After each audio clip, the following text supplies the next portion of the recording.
Knew this too. Okay. Okay. I'm gonna see if I can name it right. And okay. So, can you please introduce us? My name is Cherri Polk. I'm a school nurse at New Braunfels High School. Graduated in 1982 from Baylor University, and I've been here at New Braunfels High School since I think the fall of 1998. So I can't calculate the math. I think this is my 14th year. Okay. Okay. Okay. Okay, ask away. All right. This is the first question. What is this particular career / profession like today? It's hard for me to distinguish between my early years of nursing versus now because I was in a different area of nursing. When I first got out of school, I worked in a hospital. So my first 2 years I was at a cancer research hospital, and these were patients who had been through all the FDA approved treatment modalities and were still terminal. So they went to a research hospital, and most of them didn't live. So it was a difficult venue to say the least, and that's why I only stayed 2 years, because it was really depressing and I worked the night shift. So I transferred then to Medical City Hospital in Dallas and did float pool for a while, and then found the area that I loved, and that was the post anesthesia unit. And so I worked in PACU for, gosh, I guess it was 3 years, and then my husband relocated down here to New Braunfels, and I worked just PRN on the weekends and worked at the hospital in San Marcos, just, floating around to wherever they needed a nurse for the weekend while my boys were young. And then took off from that and did life insurance physicals for people who were applying for a company called Portamedic, and would just draw blood work and do EKGs on them and do a health history. And then when the position opened up here at the high school, then I took that, and obviously I love it because I've been here for 14 years. So I think regulations are certainly more stringent now than they were back in 1985. Staffing is different because we had 2 patients per nurse in the PACU, and now it's more like 3. So I think nurses are expected to do more now than they were in 1985.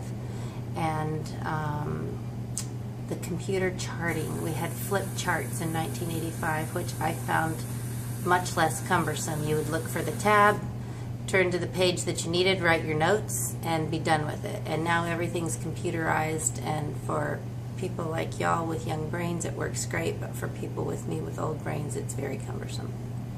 Okay. All right. And our second one will be, what will a career be like in the future?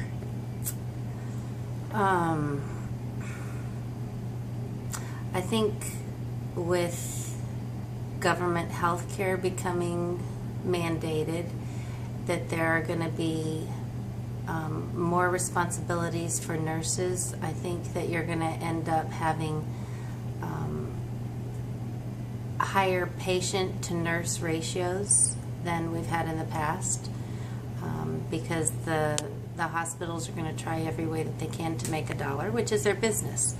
But it's going to become more and more government regulated, and I think it's going to be more difficult, which will lead to less nurse satisfaction in my mind.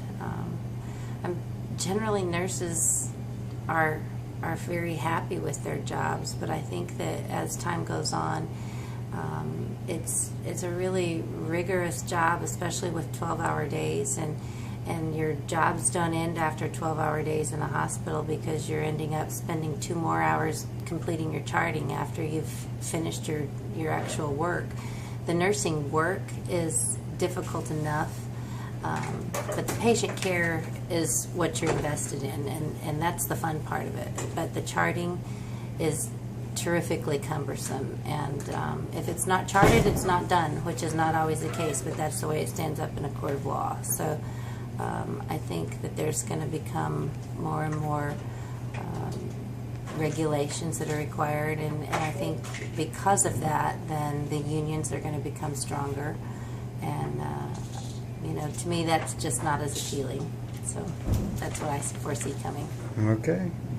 And their last and final question will be, how do your interests, abilities, and values match up to the requirements of this career now? Well, I'm going to speak to high school nursing for that, because that's what my current position is. When I first started this, I was coming from the aspect of working in a hospital and thinking, oh, this is just not brain work. I mean, there's really not much challenging as far as figuring out what's physiologically wrong with a patient and trying to determine homeostasis or anything like that. And so I thought, this is just so boring. I'm looking at shot records, and anybody that had common sense and mothering capabilities could do this job. I've since changed my opinion, and I've discovered that it's all about your attitude, and I've really tried to focus on meeting the needs of the students. And when somebody comes in, then I look to see what is it that they're actually in here for, because typically they're not in here because they've got a sore throat or a headache. There's something that's an emotional issue that they're dealing with, or maybe they just don't want to be in class, whatever.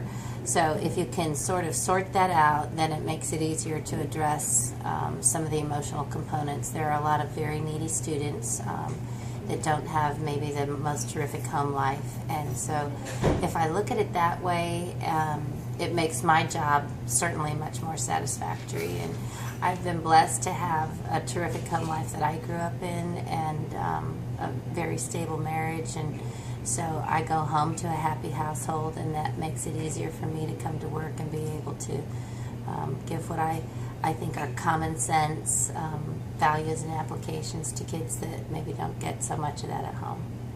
All right. Okay. Thank you very much.